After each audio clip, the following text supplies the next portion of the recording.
இன்றைய அனுதின தியானத்துக்கான வசனம் சங்கீதங்களின் புஸ்தகம் 34ஆம் சங்கீதம் 1ஆம் வசனம்.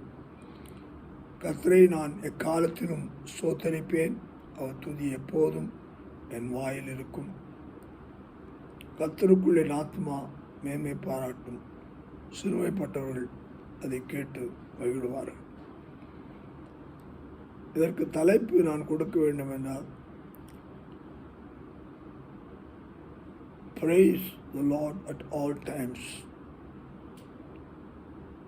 to glorify Him. இன்றைக்கு அநேகர் நடக்கும்படியான உலக காரியங்களிலே, தேர்தல்களிலே ஒருவரை ஒருவர் உயர்த்திக் கொள்வதுமாக புகழ் உரை நடத்தும்படியான மேடைகள், இவர்களெல்லாம் பார்க்கும்போது அழிந்து போகும்படியான இந்த குறுகிய காலத்துக்குரிய காரியங்களுக்காக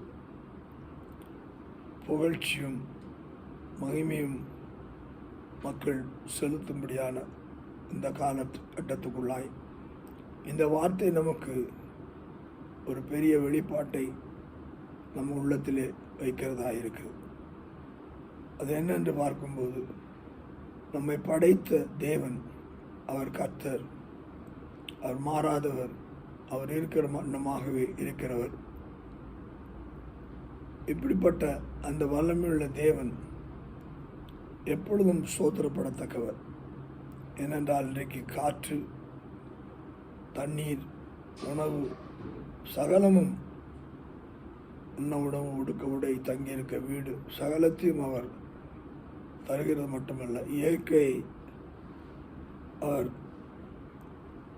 கண்காணித்து வருகிறார். அவருடைய பிள்ளைகளுக்கு அவர் இறங்குகிறவராய், கால சூழலை மாற்றி அமைக்கிறவராய் இருக்கிற தேவனுக்கு நாம் எப்பொழுதும் துதி செலுத்தும் போது அதனாலே உண்டாகும் பலன், நாம் ஆத்மா அது சந்தோஷப்படுவது மட்டுமல்ல, நாம் சந்தோஷமாக இருக்கிறதை பார்த்து அங்கே வருத்தத்தோடு இருக்கும்படியான உலக மக்களை அவர்கள் சந்தோஷம் பெறுவதற்குரிய வழிவாய்ப்புகளை நாம்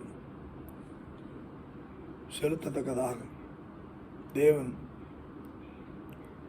சங்கீதக்காரன் மூலமாக சொல்கிறார், கர்த்தரை நான் எக்காலத்திலும் ஸ்தோத்தரிப்பேன், அவர் துதி எப்போதும் என் வாயில் இருக்கும்.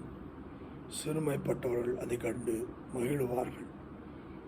நாம் துதிப்போம், அநேக மக்களை மகிழச் செய்வோம். கர்த்தர் ஆசீர்வதிப்பார்.